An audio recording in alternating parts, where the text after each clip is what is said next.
Welcome to the Invite Health podcast, where our degreed healthcare professionals are excited to offer you the most important health and wellness information you need to make informed choices about your health.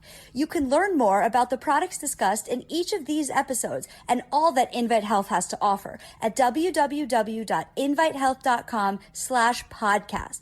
First-time customers can use promo code podcast at checkout for an additional 15% off your first purchase. Let's get started.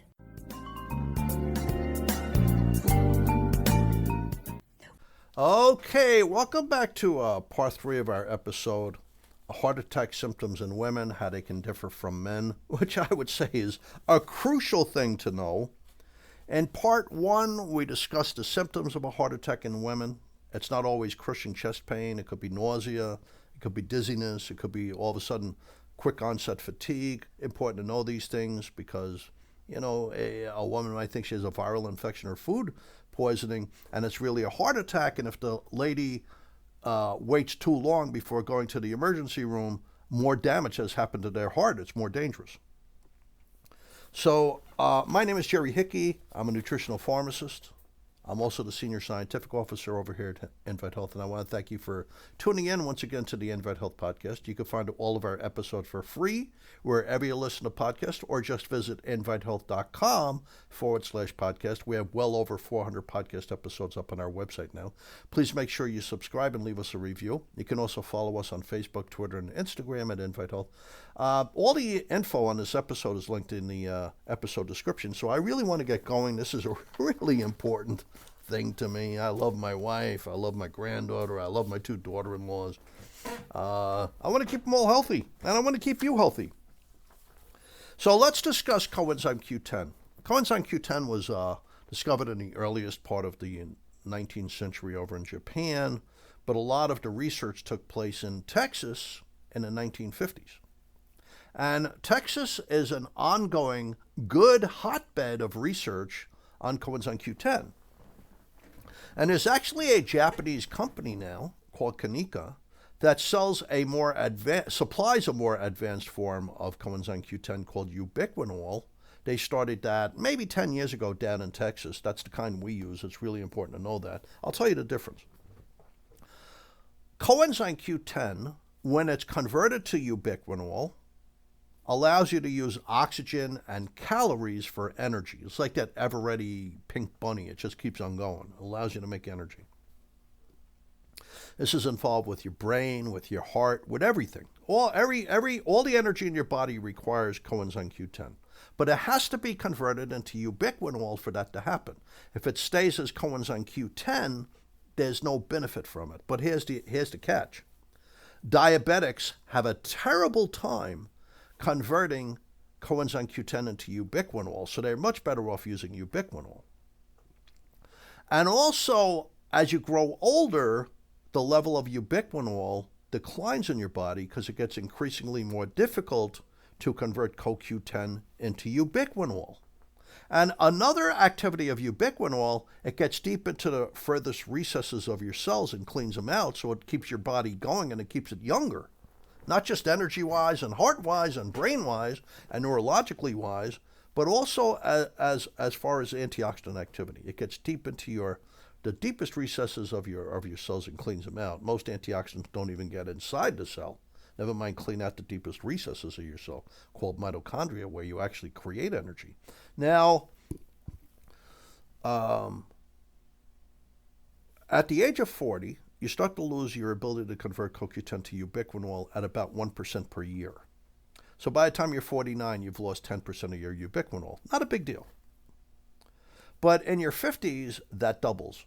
So by the time you're 59, you've lost 30% of your ubiquinol. Now it's starting to matter. You're just not going to have the same amount of energy and endurance on the basketball court in a full court game. I mean, that's for sure. But then in your 60s, it triples. So by the time you're 69, you've lost 60% of your ubiquinol. It affects your energy in general. You'll be more fatigued, brain-wise and body-wise. It affects your muscles. You're not as strong. You don't have the same endurance and stamina. But also, this is really important in your heart muscle. because your heart is pumping blood 100,000 times a day, a little over that, so it needs a lot of energy, and without ubiquinol, there's a lot of stress in the heart. So there's a whole bunch of studies showing how important ubiquinol is for the heart.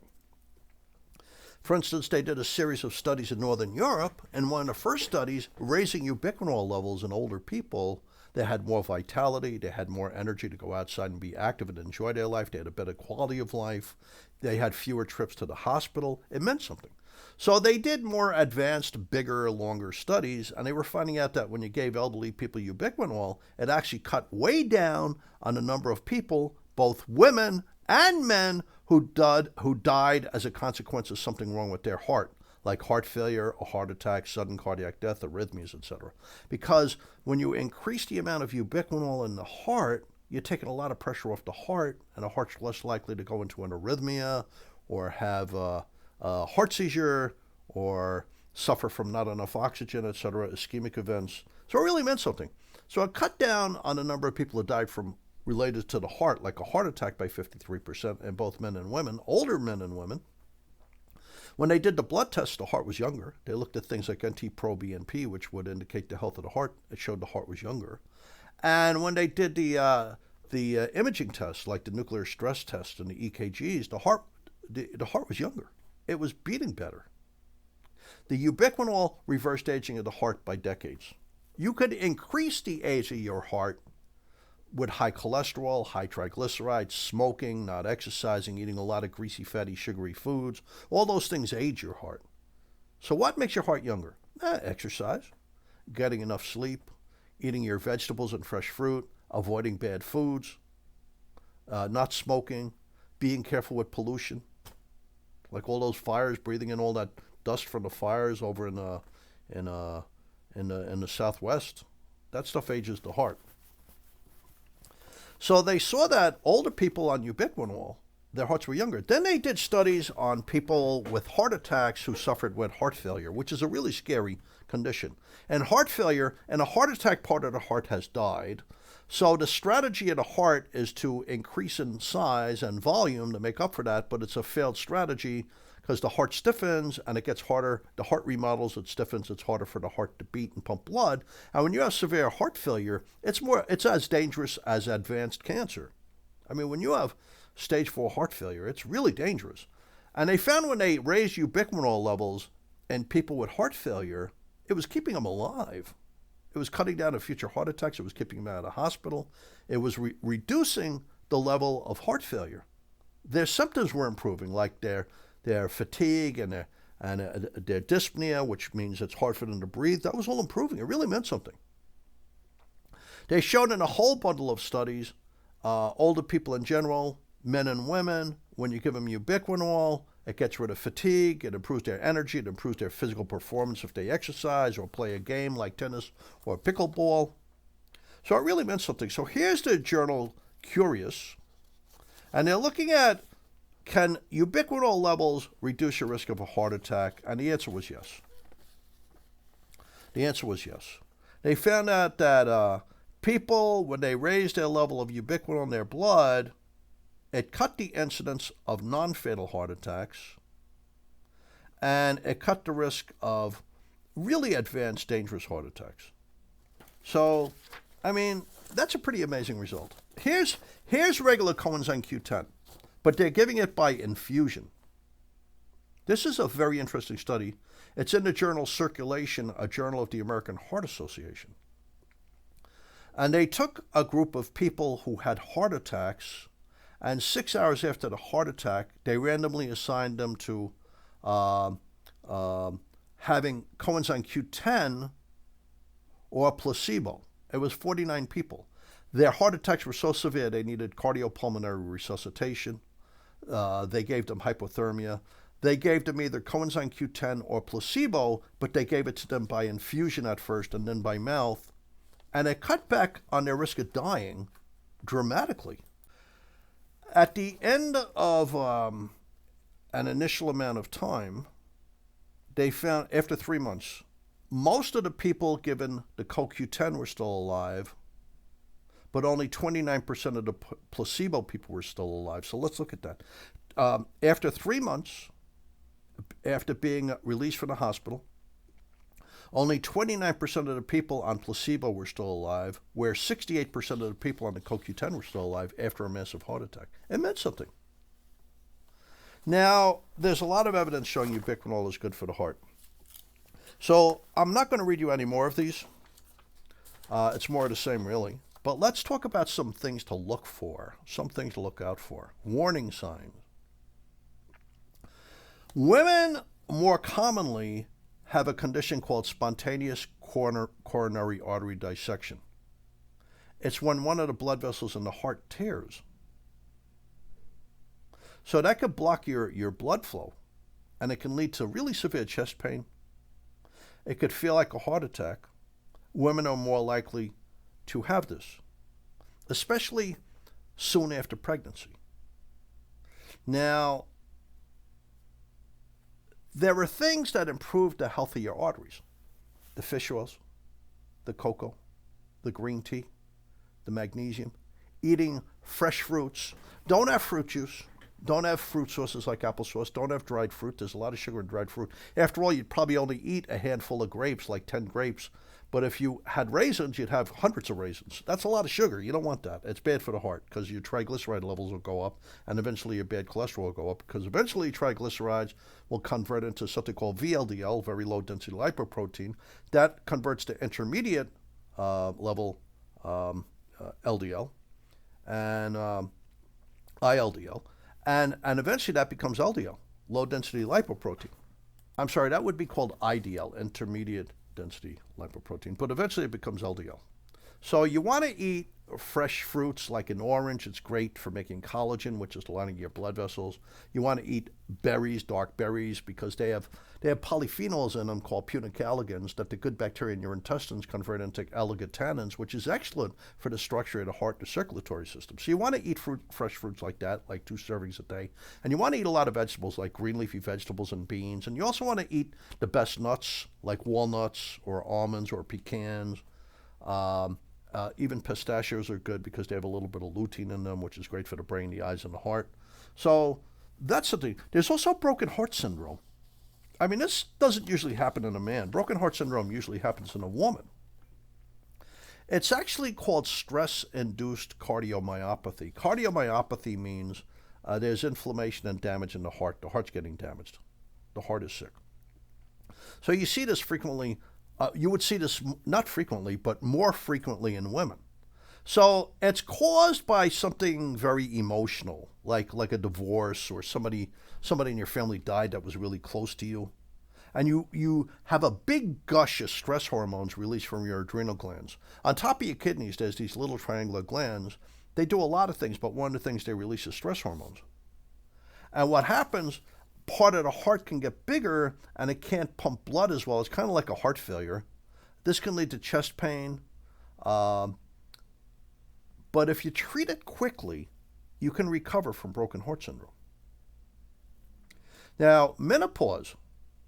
The changes you go through in menopause when your hormones are going up and down and dropping leads to heart disease. Your risk of heart disease goes up to that matching a man. So that can thicken and stiffen your blood vessel walls, your arteries. Your blood pressure could go up, you develop more belly fat, your bad cholesterol goes up. So that can lead to heart disease. So that's something to keep a watch out for. Exercise becomes more important as you grow older. It becomes more important. Get your blood checked for inflammation. It's something called HSCRP. That inflammation is a big trigger for heart attacks. It makes the plaque more vulnerable. The plaque could break off. So normal HSCRP in the blood is 1 or less. That means there's no inflammation. If your HSCRP is about 2, you're actively developing atherogenesis, blockages in the arteries. You're stiffening and thickening your blood vessel walls. But if it's above 3, then you have plaque vulnerability because the heart is so inflamed that the plaque can buckle and break off. Clotting factors will attach to that, and then you have a heart attack or a stroke. So look out for inflammation. Depression. Depression has to be treated. There are natural things that help depression, like biocurcumin 5-loxin, like Alcar with ALA, fish oils, B vitamins, SAMe, which stands for S-adenosylmethionine. They all really help depression, but of course there's a lot of drugs too. But the alcohol with ALA kicks in very quickly, and it's really safe. Because in women, it really increases their risk of heart disease. And women are much more likely to have depression than men. And depression leads to stress and anxiety, and you're releasing stress hormones. And this puts a strain on your heart because stress hormones tighten your blood vessels. They stiffen and tighten your blood vessels and make the heart race, and that affects your blood pressure and your circulation. And don't forget, just because you're thin, it doesn't mean you can't have heart disease. Thin women still smoke. Thin women can still eat wrong. They can still have high cholesterol. They can still have high blood pressure. They can still have inflammation in their heart. So all of these things are important. Really important, quit smoking. Really important, quit smoking. Watch your cholesterol. Watch your triglycerides. They're as dangerous as cholesterol. Try to maintain a healthy weight. All these things matter. So as far as a supplement for your heart, there's two outstanding that lower your risk of a heart attack, ladies. Ubiquinol and mineral. A mineral called magnesium, especially magnesium glycinate. And foods, green tea, but put lemon in it, not milk. Milk tends to bind it up, where lemon tends to improve the absorption of the good things in green tea. They're called catechins. Cocoa, real cocoa. There's a lot of flavonols in cocoa. Very good for the heart. Also very good for the brain. And then fish oils. You could get fish oils by eating fish, which is the preferred thing to do. Those oily fish from the ocean like salmon and fresh sardines and fresh anchovies and pollock and fish like that. Fish oil capsules and, of course, krill oil capsules, which I love. So that's what you do. You want to protect your heart. Look out for the cholesterol, the inflammation in the heart, high triglycerides, keep your blood pressure under control, keep your cholesterol under control. Look out for the symptoms I told you of a possible heart attack, like nausea and dizziness and like feeling like there's pressure on your chest.